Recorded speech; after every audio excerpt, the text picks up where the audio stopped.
गीता 18 के श्लोक नंबर 62 में भगवान स्वयं कह रहे हैं कि अर्जुन उस परमेश्वर की शरण में जा जिसकी कृपा से परम शांति व शाश्वत स्थान अर्थात सतलोक को प्राप्त होगा। वो परमेश्वर कौन है, कहां है, कैसा है, जानने के लिए कृपया अवश्य सुनिए जगत गुरु तत्वदर्शी संत रामपाल जी महाराज के अमृत वचन।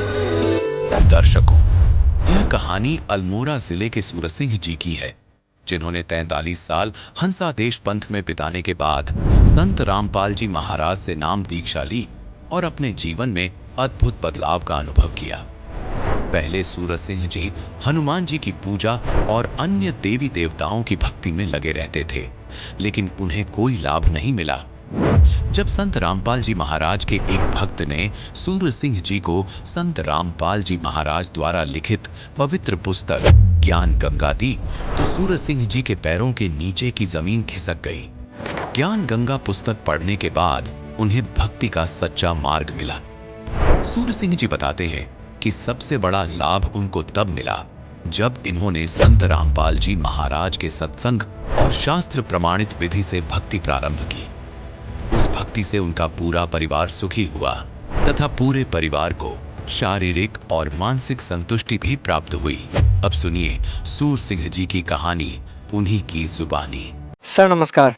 सर साहेब। सर क्या शुभ नाम है आपका? सूरत सिंह दास। सर कहाँ से आए हैं आप? अल्मोड़ा जिला शर्ट क्षेत्र से। सर आप संत रामपाल जी महाराज से कब जुड़े? मैं सदगुरु रामपाल जी महाराज से 2013 में जुड़ा हूँ।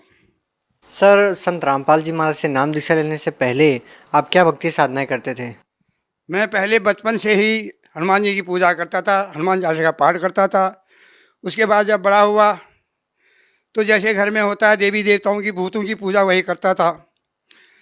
उसके बाद भी मैंने क्या कहते हैं ब्राह्मणों ने बताया कि आप पर कोई ये ग्रह लगे हुए हैं, शंकर की पूजा करो, देवालयों में जाकर के शिवलिंग में जल चढ़ाओ, पत्र डालो। वह भी पूजा करता रहा काफ़ी देर, उससे भी कुछ फ़ायदा नहीं हुआ। उसके बाद संत मुझे बताया गया कि भाई आप सत्संग में जाइए। तो मैं हंसादेश जो सतपाल महाराज का एक वो चलता है, संस्था चलता है, वहाँ गया। वहाँ भी मैंने सत्संग सुना और मैं वहाँ 43 साल तक जुड़ा रहा। वो जो क्रियाएं बताते हैं, जो वो भक्ति बताते हैं, वो कहीं भी शास्त्रों में प्रमाणित नहीं है। मनमुखी साधना बताते हैं, 2-2, 2.5 घंटा, 3-3 घंटा बैठ करके क्या कहते हैं अभ्यास कराते हैं, नाम देते हैं, क्रियाएं देते हैं, पर उससे कोई फ़ायदा लाभ नहीं होता है। फिर उसके बाद मुझे कोई शांति नहीं हुई। मेरे मन के अंदर किसी प्रकार का यह नहीं हुआ कि मैं भक्ति कर रहा हूँ। मन में तो सोचता था कि भक्ति कर रहा हूँ, परंतु मैं हर प्रकार से दुखी रहता था, परेशान रहता था। आर्थिक तरह से, शारीरिक तौर पर से, पारिवारिक तौर से मैं परेशान रहता था। फिर मैं सोचता था मैं भक्ति कर रहा हूँ और फिर भी मैं परेशान हूँ। तो मुझे भगत खुशहाल दास जी मिले मुझे। उन्होंने कहा भगत जी आप ज्ञान गंगा पुस्तक लीजिएगा, उसके अंदर देखिएगा, उसको पढ़िएगा, समझिएगा। अगर आपकी समझ में आए तो फिर आगे आप हमें बताना। सर आप संत रामपाल जी महाराज की शरण में कैसे आए? मैं सदगुरु रामपाल जी महाराज के चरणों में ज्ञान गंगा पुस्तक पढ़ने के बाद आया हूँ। सर संत रामपाल जी महाराज से नाम दीक्षा लेने के बाद आपको क्या लाभ मिले? सबसे पहला लाभ तो मुझे यह मिला कि जो मनुष्य जीवन हमें मिला हुआ है ये परमात्मा की भक्ति के लिए मिला हुआ है, लौक 84 के बंधन को काटने के लिए मिला हुआ है। तो सबसे प्रथम सबसे बड़ा लाभ मुझे वहाँ भक्ति मिली और मेरे मन को शांति मिली। ये संसार की जो भटकना है, कोई कहीं भाग रहा है, कोई कहीं भाग रहा है, कोई क्या कहते तीर्थों में भ्रमण कर रहा है, अनेक प्रकार के भ्रमित हो रहे हैं लोग। मुझे उन भ्रमणाओं से बचा दिया। सबसे पहला लाभ तो मुझे ये हुआ। और दूसरा लाभ मुझे सद्भक्ति मिली और मुझे शारीरिक सुख मिला, मेरे मन में संतुष्टि हुई। सबसे बड़ा जो धन है संतोष का, वो मिले मुझे। और परमात्मा की तरफ से सब लाभ हैं। मेरा परिवार सुखी है, मैं सुखी हूँ, मेरे बच्चे सुखी हैं और कोई मुझे ज़्यादा कोई इच्छा नहीं, क्योंकि परमात्मा ने दे रखा है, समय कट रहा है, आराम से दाल रोटी मिल जाए इसमें संतुष्टि है। क्योंकि ये हमारी हवस की खोपड़ी तो बड़े बड़े राजा महाराजाओं की भी नहीं पूरी हुई, हमारी तो केवल इतना ही चाहिए कि जितना जिसमें कुटुंब समा जाए। सर पहले आप हंसादेश पंथ से जुड़े हुए थे, अब आपने संत रामपाल जी महाराज से नाम दीक्षा ले ली है। सर ऐसा कहा जाता है कि गुरु नहीं बदलना चाहिए, गुरु बदलना पाप होता है। सर क्या कहना चाहेंगे? कहा गया है कि गुरु करिए 10 और 5, जब तक गुरु ना मिले साचा। दत्तात्रेय ने बताते 24 गुरु किए थे, जबकि एक गुरु करने के बाद उनको अगर संतुष्टि नहीं हुई, जैसे एक वैद्य के द्वारा हमारा इलाज नहीं होता है तो हम अन्य डॉक्टर वैद्यों के खोज करते हैं जहाँ से हमारी बीमारी ठीक होती है।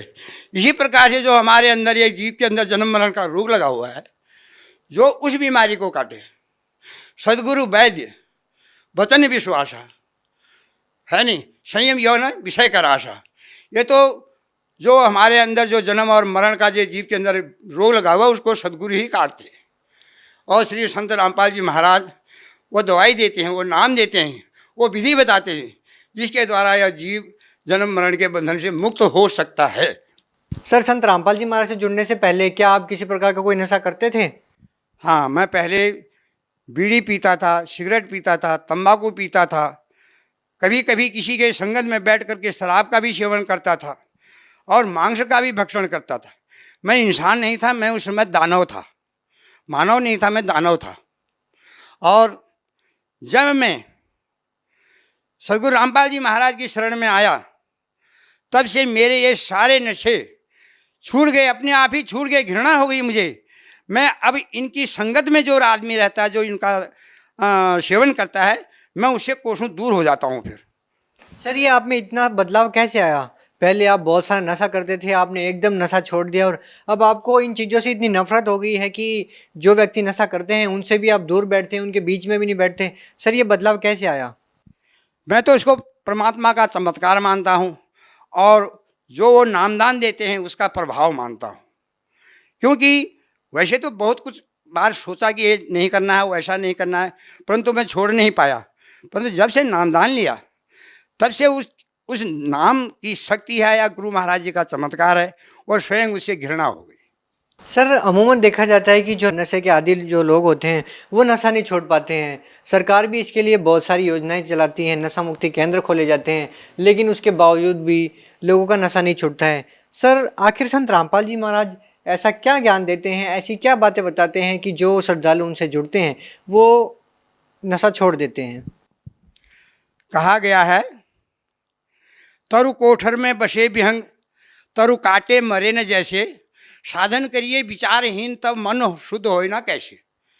जब साधन ही हम विचारहीन करेंगे, मन हमारा शुद्ध कैसे होगा? क्योंकि ये जो प्रवृत्ति है मन की है, और परमात्मा जो है जो मंत्र देते हैं, जो नाम दान वो तभी देंगे, उसके अंदर कुछ मर्यादाएं हैं। उन मर्यादाओं का जब पालन करेंगे तभी हम उसका लाभ ले पाएंगे। अगर हम मर्यादाओं को भंग कर देंगे तो उसका जो लाभ है वो हमें नहीं मिलेगा। सर पहले आप हंसादेश पंथ से जुड़े हुए थे, वहाँ पर है कि आपने 44 साल तक उनके द्वारा दी गई भक्ति की, उससे आपको कोई लाभ नहीं मिला। सर जो लोग आज भी हंसादेश पंथ से जुड़े हुए हैं उन लोगों को सर आप क्या संदेश देना चाहेंगे, उनको क्या कहना चाहेंगे? मैं उनसे प्रार्थना निवेदन करना चाहता हूँ कि यह बार बार मनुष्य शरीर नहीं मिलता है, और एक बार आप यहाँ आकर के देखिए, गुरु महाराज जी का सत्संग देखिए, ज्ञान गंगा पुस्तक मंगा के आप पढ़िए। आज पढ़ा लिखा समाज है, आज कोई अनपढ़ नहीं है, और उस पर विचार कीजिए और अपना अमूल्य जीवन जो है इसको व्यर्थ मत जाने दीजिए। सती भक्ति जो शास्त्रों के अनुसार है उसको प्राप्त कीजिए और अपना कल्याण करवाइए, अपने परिवार का कल्याण करवाइए। वैसे नहीं आ सकते हो तो किसी दुख के कारण से भी तब भी आइए, एक बार दर्शन करके देखिए, वहाँ के माहौल को देखिए कि वहाँ किस प्रकार का माहौल है, कैसे भक्त लोग हैं, क्या वहाँ भक्ति दी जाती है। एक बार मैं उनसे प्रार्थना करता हूँ सभी भाई बहनों से कि आप एक बार अवश्य श्री सद्गुरुदेव श्री रामपाल जी महाराज का सत्संग सुनिए और उनसे नामदान लेकर के अपना कल्याण करवाइए। सर आखिर श्रद्धालु संत रामपाल जी महाराज से ही नाम दीक्षा क्यों ले? इसके पीछे क्या कारण है कि संत रामपाल जी महाराज से ही नाम दीक्षा लें? वो आज परमात्मा ने ऐसी कृपा हम लोगों के ऊपर की है कि जगह जगह हर स्टेट के अंदर, हर जिले के अंदर नामदान केंद्र खोल दिए हैं। पहले तो केवल एक बरवाला में नामदान दिया जाता था, परंतु मालिक ने आज ऐसी दया की है कि हर जगह नामदान केंद्र खोले हुए। और जो चैनल पर प्रोग्राम आता है उसके नीचे एक पीली पट्टी चलती है, उसमें नंबर दिए हुए हैं।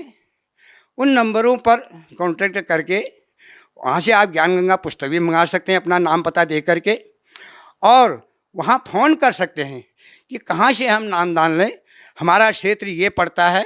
तो आप भक्तों को जो है वहाँ से पूरी सूचनाएं मिल जाएंगी। सर आप भगत समाज को क्या संदेश देना चाहते हैं? भगत समाज को तो यही संदेश क्या देना है, मेरी तो प्रार्थना है।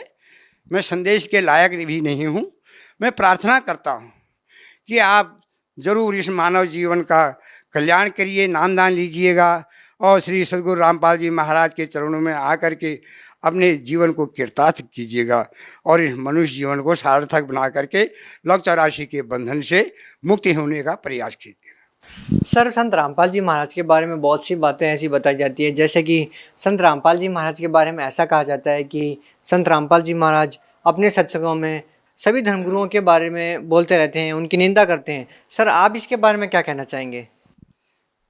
सर परमात्मा के बारे में ऐसा कहना बहुत ही अनुचित है। सद्गुरु रामपाल जी महाराज किसी की निंदा नहीं करते, जो वास्तविकता है वो बताते हैं। जो धर्मगुरु जैसा ज्ञान देते हैं उनके शास्त्रों को पढ़ करके दिखाते हैं कि ये ऐसा ज्ञान देते हैं, और वो किसी की निंदा नहीं करते। निंदा तो वो होती है जो वास्तविकता से दूर हो, निंदा उसको नहीं कहते हैं। मान लिया जाए मैं जुहारी हूँ, अगर मुझे जुहारी कहा जाए तो वह निंदा नहीं है। वास्तव में परमात्मा के बारे में श्री सद्गुरु रामपाल जी जो बताते हैं वह शास्त्रों का प्रमाण देते हैं, किसी की निंदा नहीं करते हैं। ये जो लोग कहते हैं कि वो निंदा करते हैं, ये उनकी धारणाएं व्यर्थ हैं, गलत है। जी बहुत बहुत धन्यवाद आपका। सत साहिब भगत जी, सत साहिब, सत साहिब। अब जगत गुरु तत्वदर्शी संत रामपाल जी महाराज जी के सत्संग के माध्यम से उस अद्वितीय आध्यात्मिक ज्ञान के बारे में जानते हैं, जिसके माध्यम से आप भी प्राप्त कर सकते हैं ऐसे आध्यात्मिक, मानसिक और भौतिक सुख जो अभी तक आपने सिर्फ मीराबाई, ध्रुव, प्रहलाद जैसे कुछ ही भक्तों की जीवन कथा में सुने होंगे। अब सुनिए तत्वदर्शी संत के संग शास्त्र अनुकूल भक्ति सत्संग, ऐसा अद्वितीय आध्यात्मिक ज्ञान जिसका है सर्वधर्मों के पवित्र शास्त्रों में प्रमाण। ऐसी दया करी ना तो एक बाड़िया और थी, अपने ही समाज में थी, हिंदुआएं में थी, और तो देखी जाओ बाद की देखो दूसरे मजहबों से, तो यह समाप्त करी। और उस समय ये एक जबरदस्त किला बना रखा था जाति का। अब क्या हुआ, परमात्मा कच्चा काम नहीं छोड़ते। जो जन मेरी शरण है ताका हूं मैं दास, और गेल गेल लग गया फिर जब तक धरती आकाश।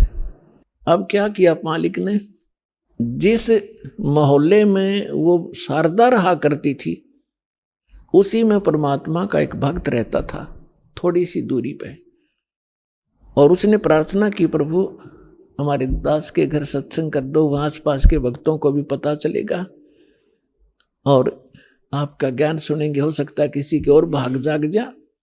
परमात्मा ने ठीक कहा कि ठीक है बेटा, रात्रि में सत्संग करेंगे, दिन में अपना काम करो पेट के लिए, रात तो अपनी है, आ जाया करो, चलूंगा मैं तुम्हारे वहाँ। तो उस बहन ने जो सत्संग करवा रही थी भगवान का, आसपास के सभी जगह निमंत्रण भेजा कि आज हमारे गुरुजी आवेंगे और नाम ले लियो, सत्संग सुनियो पहले, आपने आज तक ऐसा ज्ञान नहीं सुना होगा, आप देखियो हमारे गुरुजी का सत्संग सुनना। तो ऐसे आपस में आ ही जाते हैं, बुलावा देने से मोहल्ले के लोग, बहन बेटियां इकट्ठी हो जाती हैं। तो उसने शारदा को भी आमंत्रित कर दिया मोहल्ले में होने के नाते। तो शारदा ने पूछा आपके गुरुजी कौन है? कि मेरे गुरुजी हैं कबीर साहब, भगवान कबीर, कौन से कबीर? वो धानक। वो शारदा ने कहा कि हाँ वो धानक, आप कुछ भी कहो वो परमात्मा है। अब शारदा ने के स्कीम बनाई कि भी ऐसे जाऊंगी तो बात बिगड़ेगी, लोग हंसी करेंगे। एक ब्राह्मणी होकर दानक से दीक्षा लेने चल पड़ी और उधर से दुख का पहाड़ टूट रहा। तो उसने अपने ही मन में एक ऐसा विचार किया कि मैं जाऊंगी जरूर, सुना है कि आशीर्वाद लेने मात्र से सुख भी हो जाता है। यदि मैं सुखी होगी, मेरा यू दुख दूर हो गया उनके आशीर्वाद से, मैं वहीं चरण पकड़ दूंगी, फिर कति नहीं लोक लाज करूं। अब परमात्मा कहते करे करावे साइया, मन में लहर उठा, दादू सदर जीव के वो आप बगल हो जा। तो पहले रात्रि का समय था, पहले एक जोत जलाया करते देसी घी की, वही तो हवन का काम कराया करती और वही रोशनी का वहां चानना उसी से बनाया करते थे। एक जोत जला रखी देसी घी की, उससे आंगन में थोड़ा सा टमटमाती सी रोशनी थी। अब सभी बहन भाई आ रहे थे, एक साइड बहन बैठ रही थी, एक साइड भक्त बैठ रहे थे, बीच में रास्ता था, सामने भगवान बैठे थे आसन पर। अब शारदा आई, मुंह पर घूंघट काट के, उसने ये सोचा था कि ऐसा घूंघट काट के औरतों में जाकर बैठ जाऊंगी प्रणाम कर, जैसे वो क्रिया करेंगे और मुझे कोई पहचानेगा नहीं। अब जो ही सभी बहन आ रही थी, भगवान के चरण ले रही थी और बैठती जा रही थी। अब वो आगी शारदा भी मुंह ढक्के आवे थी, परमात्मा के चरण छुए, मालिक ने सिर पर हाथ रखा और कहा, सर्वानंद की माँ ब्राह्मणी पंडितानी, आज दानक के पास कैसे आना हो गया तेरा?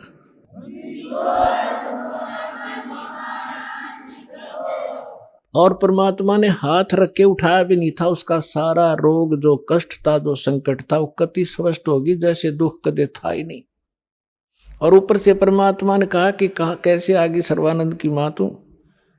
एक दानक से क्या कहेंगे तेरे को, जो पंडित लोग जात से घेरेंगे। चरण पकड़ दिए उसी समय और फेंक दिया वो घूंघट उठा के। हे भगवान माफ करना मुझे दुष्टा को, मैं घनी नीच थी, आपके बारे में बहुत कुछ सोचा, आप तो सचमुच भगवान। खड़ी होगी सब न बतावे कि मेरा इतना दुख था, मेरा इतना कष्ट था, मैंने बहुत कुछ अच्छी मंदी भी कही है, तो भगवान पड़े हैं। फिर बैठ गई, सत्संग सुना, परमात्मा ने सृष्टि रचना सुनाई। तीन देव की जो करते भक्ति, उनकी कदे ना होवे मुक्ति। गुण तीनों की भक्ति में ये भूल पड़ो संसार, कह कबीर निज नाम बिना कैसे उतरो पार। अब शारदा को जितना ज्ञान था राम और कृष्ण, विष्णु और शंकर का, ब्रह्मा जी को तो हम भक्ति करते ही नहीं थे, श्री विष्णु जी और भगवान शंकर की तो हम खूब भक्ति कराया करते। अब सारी सृष्टि रचना सुनाई और ऐसा दुख टल गया उस समय, तो सारी स्वीकार करे थी ना, तो अग्रम मग्रम भी करे, वो थोड़े बहुत हुआ। तो वो भी मालिक ने पहले उसका समाधान कर दिया और सारी सुने थी, सारी हृदय में समावे थी। लगातार उसने आसपास जहां भी सत्संग परमात्मा का होता था वह सारे जान लागी और उसको काफी ज्ञान हो गया। एक दिन क्या हुआ, उसका लड़का जो सर्वानंद था, उसने अपनी माँ से कहा कि माँ, मैंने इस आसपास के सभी विद्वानों को शास्त्रार्थ में पराजित कर दिया है, अब मैं चाहता हूं कि मेरा नाम सर्वानंद से बदलकर आप सर्वाजीत रख दो। तो माँ ने कहा कि बेटा, नाम अच्छी बात है, तेने विद्वानों को जीत लिया, बड़ी अच्छी बात है, लेकिन सर्वानंद भी तो अच्छा नाम है, इसमें क्या दिक्कत है? तो उसने कहा, माता जी ऐसा है ना, अब सबको अपने आप पता लग जाएगा कि इसने सबको पराजित कर दिया, सब पर विजय प्राप्त कर लिया, इसलिए मैं अपना नाम सर्वजीत रखवाना चाहता हूं।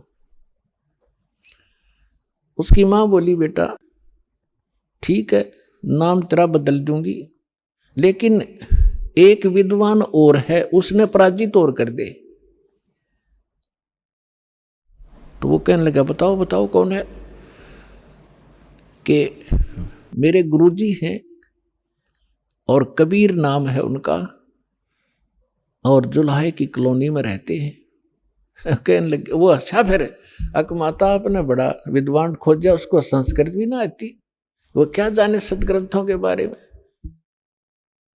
उसकी माँ बोली बेटा देख ले, यदि मेरे से इतना नाम बदलवाना है तो उस विद्वान को इतना पराजित करना पड़ेगा। ऐसे नहीं मानूंगी, उससे लिखवा के लाना और उनका अंगूठा लुआ के लाना, एक दो गवाह भी हो साथ में। अब सर्वानंद तो चल पड़ा, माँ का आदेश पाते ही चलता हूं। अब जून का महीना, उत्तर प्रदेश, खड़ी धूप पड़े। उधर से परमात्मा कबीर जी की एक मुंह बोली बेटी थी कमाली, वो एक मृतक जीवित की थी किसी शर्त पे, किसी कारण से, किसी सर्कमस्टांस के से। और वो लड़की फिर अपने पिता को छोड़कर परमेश्वर के साथ, अपने वास्तविक पिता के साथ रहा करती थी, युवा हो गई थी। तो वो लड़की दोपहर के समय कुएं पर जल लेने गई हुई थी मटका भरण खातिर। उधर से सर्वानंद जी आ गया, एक बैल के ऊपर सारे सदग्रंथ रखा करता, गीता, 18 पुराण, 4 वेद, श्रीमद् भगवद गीता और 6 शास्त्र। बैल के ऊपर जैसे गधे पर बोरा डाल लिया करें, ऐसे बोरा डाल के उनमें रखा करता था, सुंदर कपड़े लपेट के। उस बैल को लिए हुए आ रहा था अब जुलाहों की कॉलोनी में, और उस समय पंडित जी आचार्य, वो भी सा विद्वान सुप्रसिद्ध। तो सभी ऐसे देख रहे थे जैसे पहले गांव में हाथी आ जाता, सारे गांव निकल कर आ जाया करता, हाथी देखेंगे, ऊपर चढ़ चढ़ कर मकानों पर देखा करते थे। तो सभी देख रहे हैं कि ब्राह्मण कैसे आ गया हमारी कॉलोनी में। अब देखो लीला दाता की, उसको इतनी भयंकर प्यास लगा दी, उसकी आंखों में प्राण आ गए सर्वानंद के, और सामने वाली लड़की पानी पर लग रही। उसके पास आकर कहा कि ये लड़की जल्दी पानी पिला बेटी, मेरे प्राण निकलने जा रहे हैं। तो लड़की ने बाल्टी उसके कर दी, ले पी लो। उन्हें अपना करमंडल ले रहा था, उसमें डालकर गट गट पी लिया। अब उसने देखा कोई देख तो नहीं रहा तुझे, कितने दानकों के जुलाहों की कॉलोनी कुएं का पानी पी लिया। कोई देख तो, सब देख रहे थे, सब चारों तरफ देख रहे थे। तो उसने अपनी इज्जत बचाने के लिए लड़की को डांटा कि लड़की ये किसका कुआं है, किस जाति का कुआं है? तो लड़की ने कहा जी दानकों की कॉलोनी में तो दानकों का कुआं हुआ कर, ब्राह्मणों का नहीं हो सकता। ये तूने पहले क्यों नहीं बताया मुझे? पंडित जी पानी पी कर जात नहीं पूछा करते, तू पहले पूछता। जब तक तेरे पसीने आ रहे थे तेरी जान जाने वाली थी, अब तुझे जाति दिखाई देती है। मर जाता 2 मिनट तुझे पानी नहीं मिलता तो फिर कहता है बेटी छोड़ इन बातों को, यहां कबीर कहाँ रहता है? तो लड़की ने कहा कि कबीर का घर शिखर में सतलोक में रहता हो, जहां से ले ली गैल और पाँव न टेके पपील के, तो पंडित लाद रहा बैल। लड़की ने कहा कि तुझे कबीर चाहिए, वो कबीर सतलोक में रहता है, गगन में, और जहां तक चिट्टी का पैर नहीं टिक सकता, तुम इन पोथियों से जाएगा वहां कबीर से मिलने। तो कहने लगा ए लड़की गणी ना बोला है, यूं बता यहाँ कहाँ रहता है इस कॉलोनी में वो? लड़की बोली आ जाओ मेरे पीछे पीछे, मैं उन्हीं की बेटी हूं। अब लड़की मटका उठा के चल पड़ी, सर्वानंद बैल आके पीछे पीछे। लड़की थोड़ी आगे चली गई और जाकर कहा पिताजी एक ब्राह्मण आवा है सारे पोथे लिए, आपको पूछ रहा है, आपके साथ अवश्य कोई वाद विवाद करेगा। परमात्मा ने कहा बेटा कोई बात नहीं, ज्ञान की चर्चा तो होनी चाहिए, अच्छी बात है, उसको बुला लो अंदर। वह लड़की बाहर आई और कहा सर्व आओ जी, आ जाओ पिताजी अंदर हैं, आ जाओ।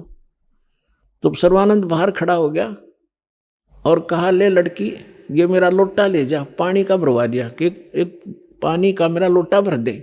बाहर खड़ा खड़ा लड़की ने पानी का लोटा भर दिया और कहा, इस लोटे को जाके कबीर को दे दे और इसका क्या उत्तर दे फिर मुझे बताना बाहर आकर के। अब लड़की उस लेकर उस लोटे को भरे हुए को और धीरे धीरे परमात्मा के पास गई और कहा, पिताजी, एक वो ब्राह्मण युग ने ऐसे ऐसे कहा है कि ये लोटा दिया है, कहा कि इसका उत्तर दें, वो मुझे बताना इस जल को। और इतना भर दिया कि वो पानी लबालब भरा हुआ था उस लोटे के ऊपर तक, उसमें जरा सा भी पानी डाल दे तो बाहर जावे, इतना फुल भर के दे दी। परमात्मा बोला, ठीक से बेटी। परमेश्वर ने एक बड़ी सुई थी, वह सुई उठा कर लोहे की और उस लोटे में डाल दी, कुछ पानी बाहर निकल गया और कहा, जा सर्वानंद को दे दे बेटा। वह लड़की वापस आई धीरे धीरे। अकलो पंडित जी, सर्वानंद ने पूछा, क्या उत्तर दिया तेरे पिता ने? कि बोले, कुछ नहीं, इसमें एक सुई डाल दी। और आप पूछ लो इन्होंने क्या मतलब है इसका। तो अंदर आया सर्वानंद ने पूछा कि कबीर, आपने मेरे प्रश्न का क्या उत्तर दिया? परमेश्वर ने पूछा, आपका प्रश्न क्या था? मेरा प्रश्न ये था, ये संकेत था, इस पानी के लोटे को फुल भर के आपके पास इसलिए भेजा था कि मैं ज्ञान से परिपूर्ण हूं और मैंने सभी आसपास के विद्वानों को पराजित कर दिया है। मैंने अपनी माँ से सर्वाजीत नाम रखवाना है और उसने ये शर्त रखी है कि मैं आपसे शास्त्रार्थ करूं और आपको विजय पाऊं आपसे, तब वो मेरा नाम रखेगी। मैंने आपको ये संकेत दिया है कि मैं ज्ञान से ऐसे फुल हूं जैसे लोटा फुल था। यदि मुझे कोई ज्ञान शिक्षा देगा तो मेरे अंदर समाएगा नहीं, वो इस लोटे में अगर कोई और जल डालेगा वो बाहर ही जाएगा, इसमें जगह नहीं। अब आप बताओ आपका क्या उत्तर था? परमात्मा बोले, मैंने इसमें एक लोहे की सुई डाली है। मेरा ये संकेत है कि मेरा ऐसा ज्ञान है, ऐसा भारी ज्ञान है, ऐसा गुरु ज्ञान है कि जैसे मेरी सुई तेरी लोटे की तली में जाकर टिकेगी और तेरा पानी बाहर निकल गया।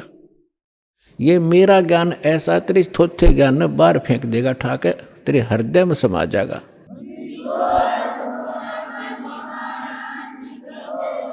और ज्ञान सब ज्ञानड़ी, कबीर ज्ञान सो ज्ञान, जैसे गोला तोब का वही करता चले मैदान। अब सर्वानंद ने कहा कि ठीक है, आप करो शास्त्रार्थ। उसी समय वहां आसपास के जुलाहे और उनकी गोष्ठी सुनने के लिए आकर बैठ के, वो बेचारे भोले भाले अनएजुकेटेड सामने बैठ के सर्वानंद ने कहा कि कबीर बोल, क्या प्रश्न करेगा? परमेश्वर ने कहा कि कौन ब्रह्मा का पिता है, कौन विष्णु की माँ, शंकर का दादा कौन है, पंडित जी दियो बता। ब्रह्मा विष्णु महेश के माता पिता कौन है, इनका दादा कौन है? अब सर्वानंद की बुद्धि तो वहीं टिकी हुई थी, ये सर्वेश्वर है, महेश्वर है, इनके कोई माता पिता नहीं है। आप ऐसे ही कह रहे हो, इनके कोई माता पिता नहीं। अब परमेश्वर ने कहा कि आप देवी भागवत तीसरा सकंद निकालो और उसमें ये स्वयं स्वीकार करते हैं। देखिएगा, श्री देवी भागवत यानी देवी पुराण, सचित्र मोटा टाइप, गीता प्रेस गोरखपुर से प्रकाशित है।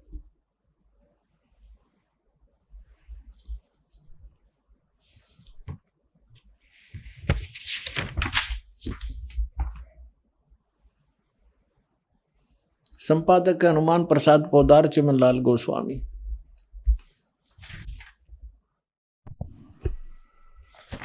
और ये गीता प्रेस गोरखपुर से प्रकाशित है। इसके 123 पृष्ठ पर देखिएगा।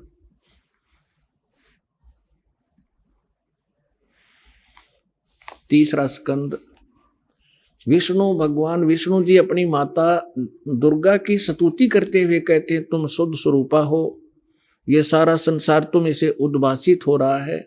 मैं ब्रह्मा और शंकर हम सभी तुम्हारी कृपा से विद्यमान हैं।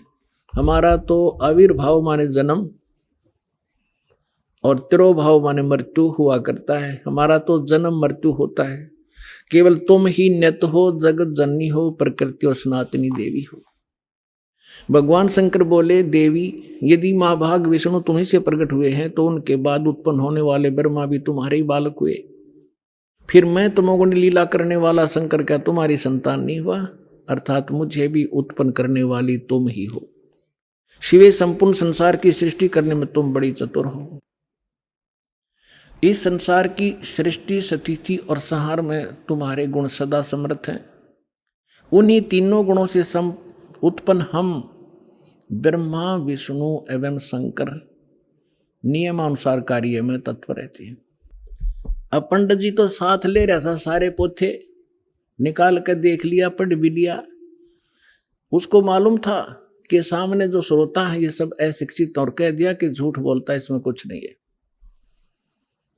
परमेश्वर ने कहा कि रुद्र संहिता के अंदर देखिएगा, ब्रह्मा, विष्णु और शिव जी की उत्पत्ति दिखाते हैं आपको, आप देखिएगा। तो उसने देखा जो मालिक ने बताया। अब आप देखिए पुण्यात्मा, तो अभी तक ये सारा वर्बली बकवाद चल रही थी। अब दास ने जब इस मिशन को स्टार्ट किया तो आम भक्त हमारे भक्तों से कहता था, वो कैसा टीचर है, पुस्तक पढ़ पढ़ के सुनाता है, अपना अनुभव बताना चाहिए। अरे वेदों से, गीता से, सदग्रंथों से अलग जो अनुभव अपना बताता है वो शास्त्र विरुद्ध है, वो बिल्कुल यूजलेस है। ये हमारा सिलेबस है। हम सिलेबस तो बाद में देखा दास को ने, तो उस मूल ज्ञान से जो परमात्मा का ज्ञान था उसके आधार से भक्ति शुरू की थी। इन सदग्रंथों को बाद में देखा है, ये यूं का यूं मिला। तो आपको दृढ़ करने के लिए और आपको सच्चाई से परिचित कराने के लिए ये सदग्रंथ दिखा रहा हूं। मुझे नहीं जरूरत थी इनकी। जैसे एक अंधा था,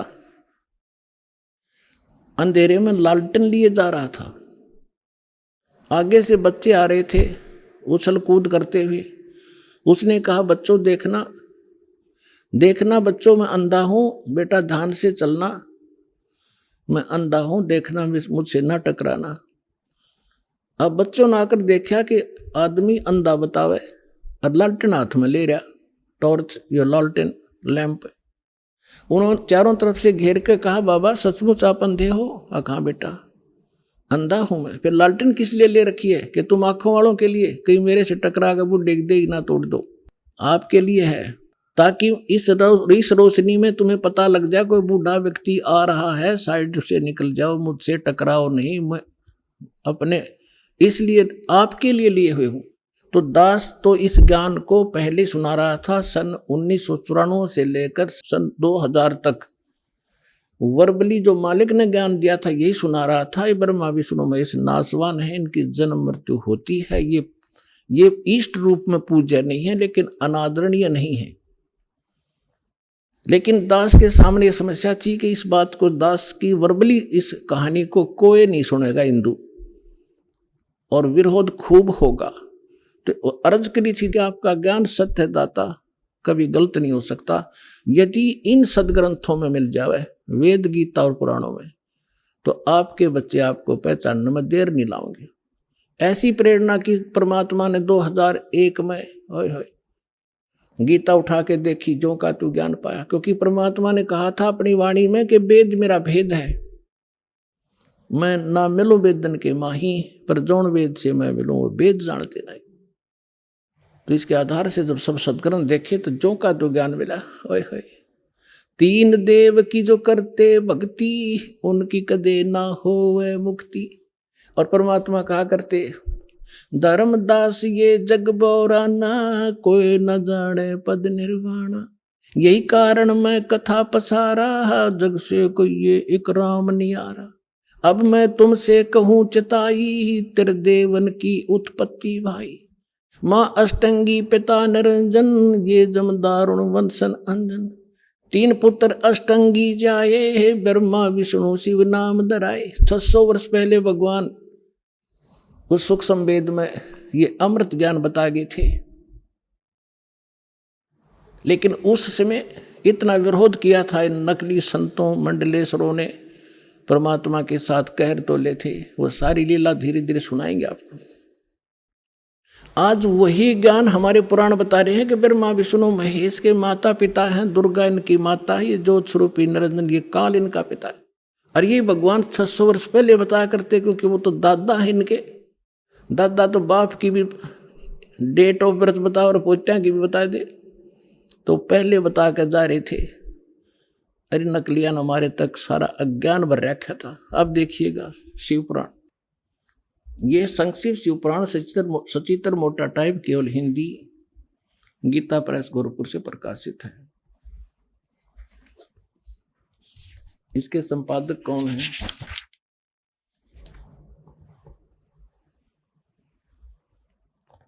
हनुमान प्रसाद पोदार, और ये गीता प्रेस गोरखपुर से प्रकाशित है।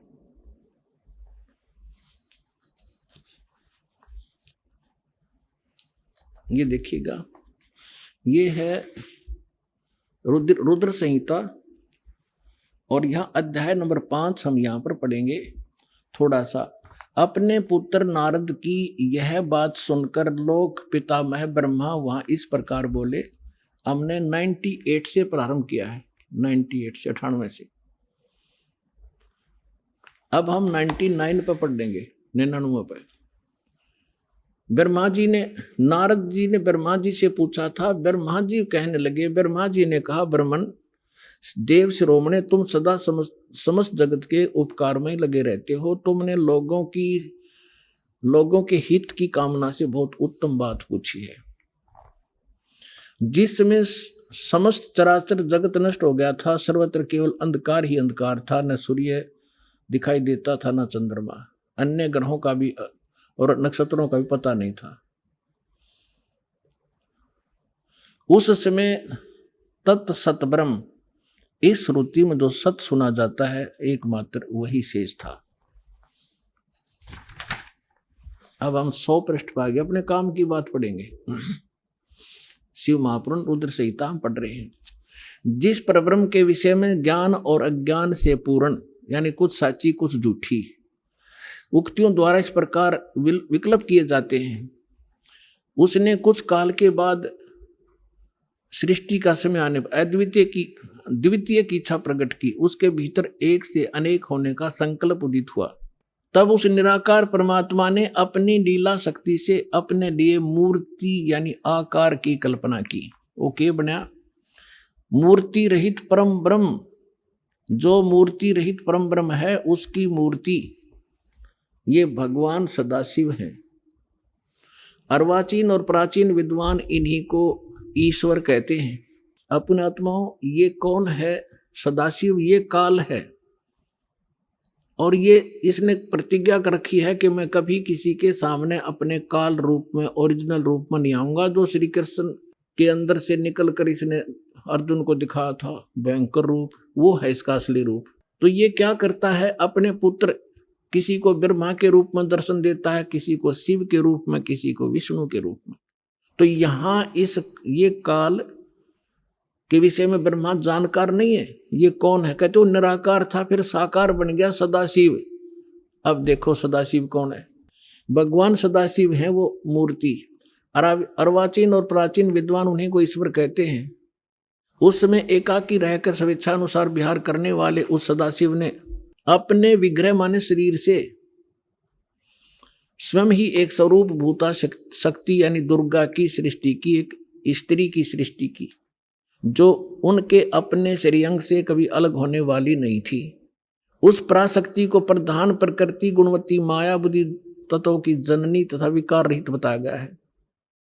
वह शक्ति अंबिका कही गई है। अब ये क्या कह रहा है ब्रह्मा जी? पुण्यात्माओं, अब देखो कमाल की बात है।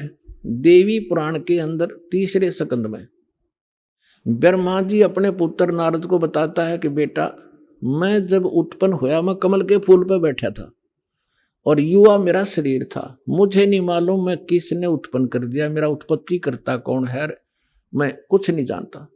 अब यूं बताओ है उस अपने बाप की उत्पत्ति वो क्यों कर बना। तो ये आप पे कह रहा है कुछ सच्ची कुछ झूठी। तो ये इसने परमात्मा जब प्रथम बार आए थे वो इस ब्रह्मा से मिले, विष्णु जी से मिले, शिव जी से मिले थे। उनको सृष्टि रचना सारी कथा सुनाई थी। इन्होंने एक बार तो स्वीकार किया था, फिर काल प्रेरणा से माल्य के ज्ञान को रिजेक्ट कर दिया था। अब वो सुना हुआ ज्ञान यहाँ कुछ अटकलबाजी कर रहा है। ये परमात्मा ने तो ये बता रखा है कि इस काल ने दुर्गा को खा लिया था, बुरी नीयत है, वो उसके पेट में चली गई थी, फिर वो परमेश्वर ने आकर निकाल ली थी, तब ये दोनों पति पत्नी रूप में रहने लगे थे। अब ब्रह्मा जी इसको दूसरे ढंग से कह रहा है कि उस सदा शिव ने इसने सिर पैर का पता नहीं कि उसने अपने शरीर से एक स्त्री उत्पन्न की जो कभी उसके अंग से अलग होने वाली नहीं थी। अब ये देखिएगा, उस समय एकाकी रहकर स्वेच्छा अनुसार विहार करने वाले सदाशिव ने अपने विग्रह से स्वयं ही एक स्वरूप भूता शक्ति की सृष्टि की जो उनके अपने श्रेयंग से कभी अलग होने वाली नहीं थी। वो कौन है? उस पराशक्ति को प्रधान भी कहते हैं। ये प्रधान शब्द राखियो याद, प्रकृति भी याद रखना। ये प्रधान और प्रकृति शब्द आपके श्रीमद् भगवद गीता के अंदर दास सिद्ध करेगा कि दुर्गा और काल के संयोग से ब्रह्मा विष्णु महेश की उत्पत्ति हुई। वहां ये प्रधान और प्रकृति शब्द है। तो ये समझना कौन है ये प्रधान। ये कह रहे हैं उसी को प्रधान, प्रकृति गुणवती माया बुद्धि दोनों तत्वों की जननी तथा विकार रहित बताएगा। वह शक्ति अंबिका कही गई है। उसी को प्रकृति सर्वेश्वरी और त्रिदेव जननी, ओह, ब्रह्मा विष्णु महेश की माता, उनको उत्पन्न करने वाली, नित्य और मूल कारण भी कहते हैं। सदाशिव द्वारा प्रकट की गई यानी उसके शरीर से निकली हुई उस शक्ति के 8 भुजाएं हैं। अष्टंगी, 3 पुत्र अष्टंगी जाए, ब्रह्मा विष्णु शिव नाम धराए। 600 वर्ष पहले मालिक बता गए थे। आज हमारे ये पवित्र सदग्रंथ उसको सेकंड कर रहे हैं, समर्थन कर रहे हैं भगवान की वाणी का। और जिनको संस्कृत भी नहीं आवती ब्राह्मण कहा करते और गुरु जी हमारे क्या जाने दानक जुला, वो समृद्ध थे, सब वो प्रत्येक चींटी तक की भाषा जानते, सब पशु पक्षियों की भाषा जानते हैं। और इन्होंने उसको रिजेक्ट करके डाल रखा था लाल को। अब संभालो पुण्यात्माओं, आपका कल्याण हो जाएगा। उसको सदाशिव द्वारा प्रकट की उसकी शक्ति के 8 भुजाएं हैं।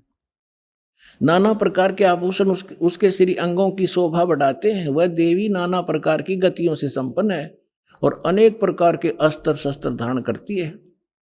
एकाकिनी होकर वह माया संयोग वसात अनेक हो जाती है। वे जो सदाशिव हैं उन्हें परम पुरुष ईश्वर, शिव, शंभु और महेश्वर कहते हैं। यहां देखिएगा, अब 101 पृष्ठ पर आ गए हम। रुद्र संहिता, वे अपने सारे अंगों में भस्म रमाए रहते हैं। उन काल रूपी ब्रह्म ने, इसको काल कहो, ब्रह्म कहो, सदाशिव कहो, उन काल रूपी ब्रह्म ने एक ही समय शक्ति के शक्ति के साथ शिवलोक नामक क्षेत्र का निर्माण किया था। उस उत्तम क्षेत्र को काशी कहते हैं। वह परम निर्वाण व मोक्ष स्थान है जो सबके ऊपर विराजमान है। वे प्रिय और प्रियतम, वो पति पत्नी रूप में शक्ति और शिव, दुर्गा और काल जो परमानंद स्वरूप है, उस मनोरम क्षेत्र में नित्य निवास करते हैं। शिव और शिवा ने, काल और दुर्गा ने प्रलय काल में भी उस क्षेत्र को अपने सानिध्य से मुक्त नहीं किया।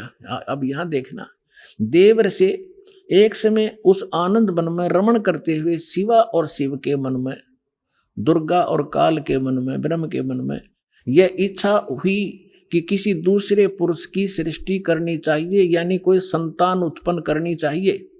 ऐसा विचार करके देखिएगा, यह सृष्टि जिस पर यह सृष्टि संचालन का महान भार रखकर हम दोनों केवल काशी में रहकर इच्छा अनुसार विचरें और निर्वाण धारण करें। इन्होंने ये सोचा कि वे एक पुत्र उत्पन्न करें और उसके हवाले सारा इंचार्ज कर जो चार्ज दे दे, और हम फिर आराम तरह करेंगे, देख विचरे। ऐसा निश्चय करके शक्ति सहित सर्वव्यापी परमेश्वर शिव ने अपने वाम भाग के 10वें अंग पर अमृत मल दिया। ये तटपट करनी थी, यानी उन पति पत्नी व्यवहार किया। फिर तो वहां से एक पुरुष प्रकट हुआ, एक लड़का उत्पन्न हुआ। ये देखिएगा 102 पृष्ठ पे, सदा रुद्र संहिता हम पढ़ रहे हैं। शिव ने कहा वत्स, शिव ने कहा बेटा, व्यापक होने के कारण तुम्हारा विष्णु नाम विख्यात हुआ। अब काल और दुर्गा का बेटा यानी विष्णु की उत्पत्ति होगी, दोनों से सिद्ध हुआ। अब यहां देखो, ये 6वां अध्याय समाप्त हुआ। अब यहां देखिएगा 7वां शुरू हुआ। ब्रह्मा जी कहते हैं देवर से, तत्पश्चात कल्याणकारी परमेश्वर शाम सदाशिव ने पूर्ववत प्रयत्न करके, जैसे विष्णु उत्पन्न किया था, दोनों ने पति पत्नी व्यवहार करके मुझे अपने दाहिने अंग से उत्पन्न किया। मुने उस महेश्वर ने मुझे तुरंत अपनी माया से मोहित करके नारायण देव की नाभि कमल में डाल दिया, फिर लीला पूर्वक मुझे वहां से प्रकट किया। इस प्रकार इस कमल के से उत्पन्न के पुत्र के रूप में मुझे हिरण्यगर्भ का जन्म हुआ। अब ये शिव पुराण का अनुवाद करता विचलित हो गया कि यहाँ तक, क्योंकि शिव का पुजारी होगा यू, इसने यहाँ तो कर दिया कि विष्णु और ब्रह्मा की उत्पत्ति तो बता दी क्लियर कि सदाशिव काल रूपी ब्रह्म और दुर्गा, इनसे दोनों की उत्पत्ति होगी।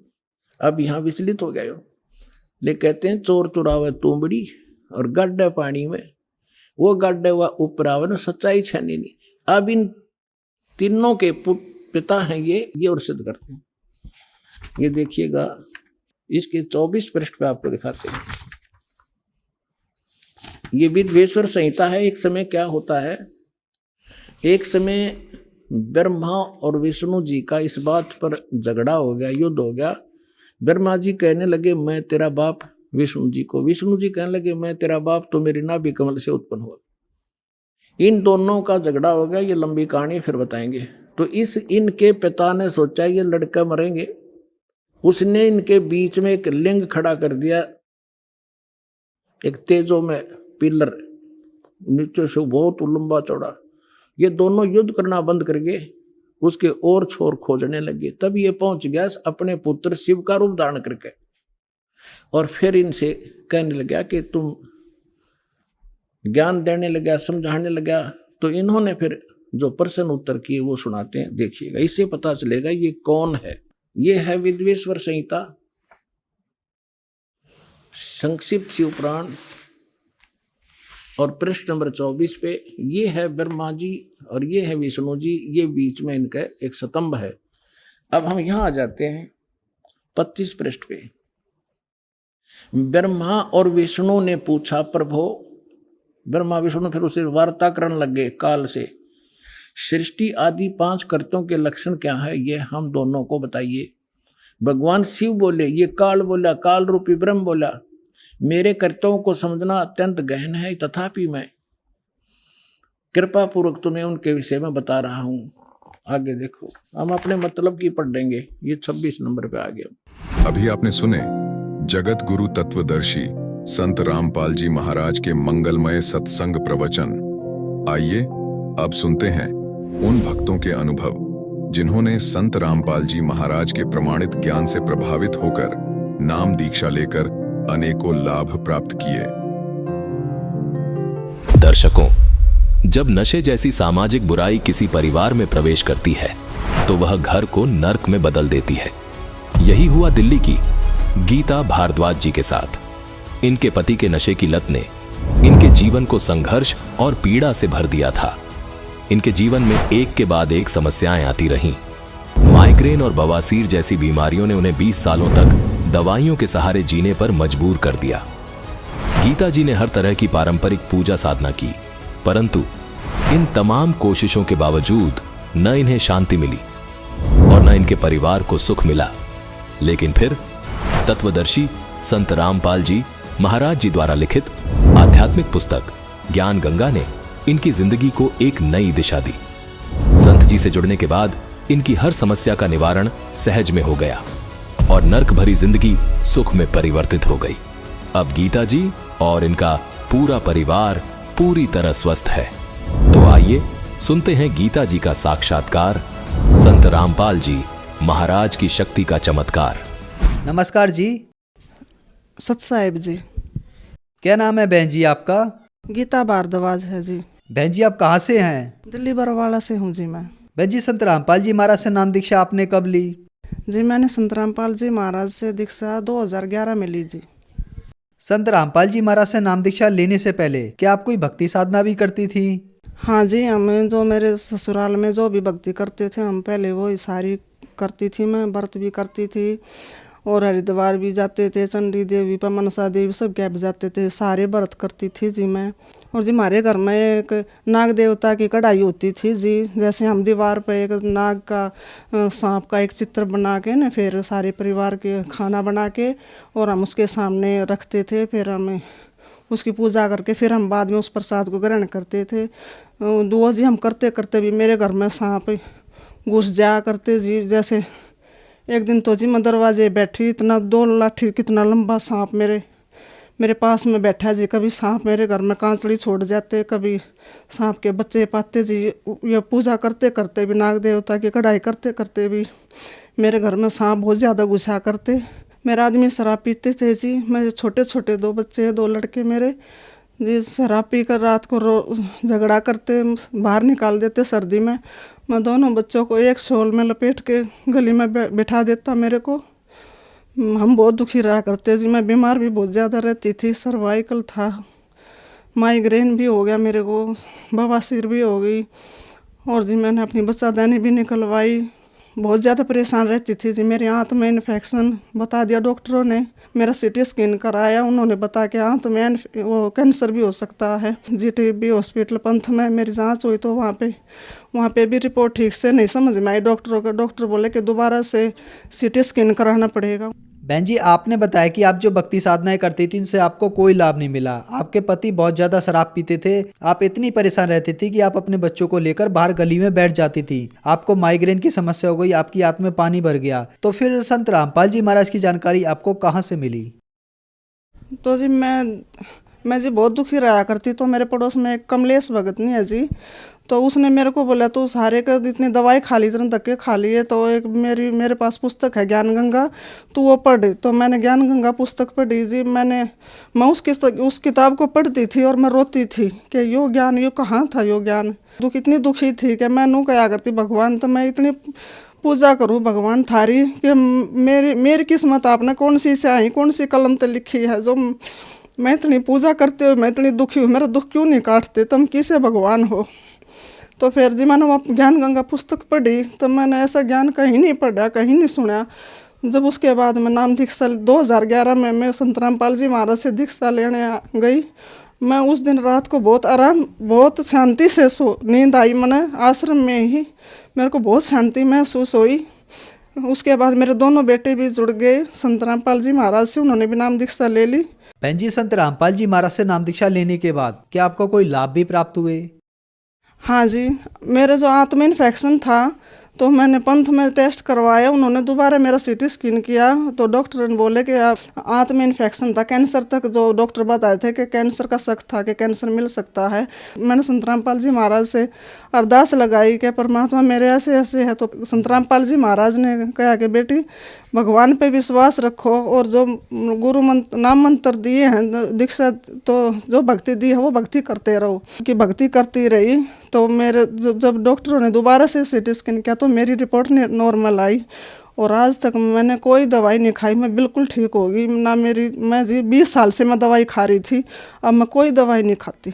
तो जी मेरे को माइग्रेन की बीमारी थी, मैं अंबेडकर हॉस्पिटल में भी दिखाने गई, दवाई दी, वहाँ से बहुत ज़्यादा दवाई खाई। सब वो जो बोलते जी फिजियोथेरेपी वो भी बहुत इलाज करवाया जी। सेक्टर 7 गुरुद्वारे के पास में वहाँ भी बहुत इलाज करवा शिकायत करवाने जाती थी जी। और मेरी नसें भी ब्लॉक रहती थी सारी। संत रामपाल जी महाराज से दीक्षा जब से मैंने ली है, मैं जब से उनका नाम जाप किया है, भक्ति करने लगी हूँ, जब से मेरे सारे रोग सारे दुख कष्ट मेरे खत्म हो। जो बीमारियाँ जी मेरे 20 साल तक थी जी। जो मेरा छोटा लड़का होया ना जी, आज वो मेरा लड़का 23 साल का हो गया जी। जब से मेरा छोटा लड़का हो जी, मैं जब से बीमार चल रही थी। अब जब संत रामपाल जी महाराज से मैंने दीक्षा ली, उसके बाद जी मेरी सारी बीमारी, माइग्रेन, सर्वाइकल, आंत का इन्फेक्शन और जी नसें ब्लॉक रहती थी जी, मेरी सारी बीमारी अब दूर होगी।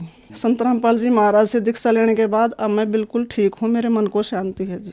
और जी मेरे घर बिल्कुल झील में गया हुआ था जी, इतना झील में था जी मेरा घर। आज संत रामपाल जी महाराज की दया से मेरा घर बन गया, सारे घर में टैल पत्थर बन गए जी। ना मेरे घर में जी इतना ही तो पानी ऊपर छत पर पड़ा करता, इतना ही नीचे तो बारिश में भरा करता जी।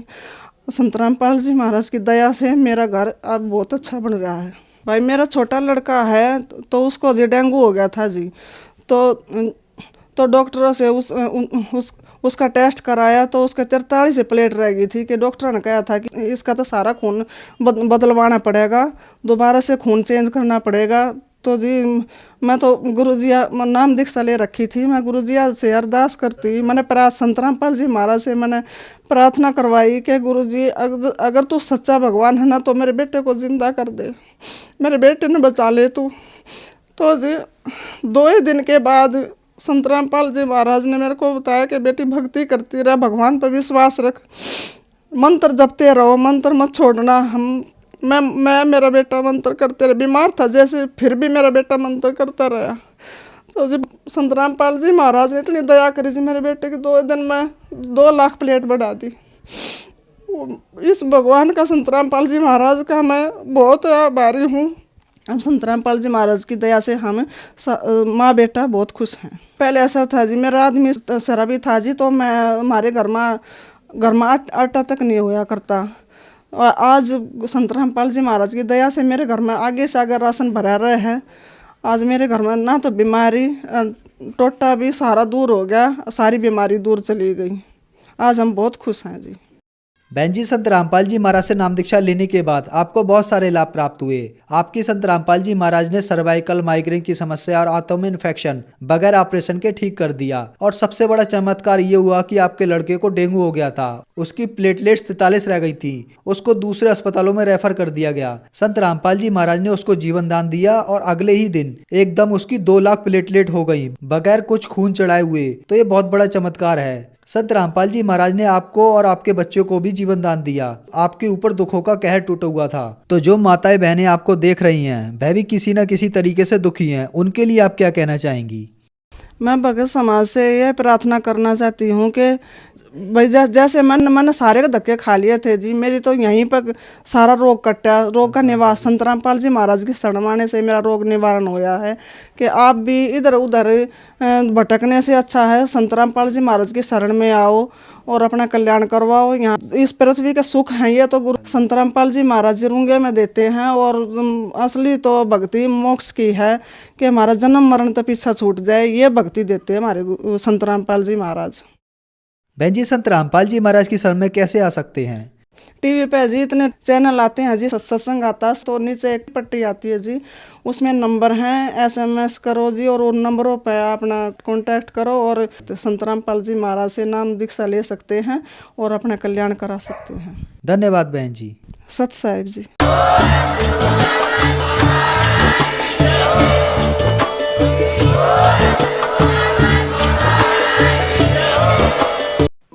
आप सुन रहे थे जगत गुरु तत्वदर्शी संत रामपाल जी महाराज के मंगल प्रवचन।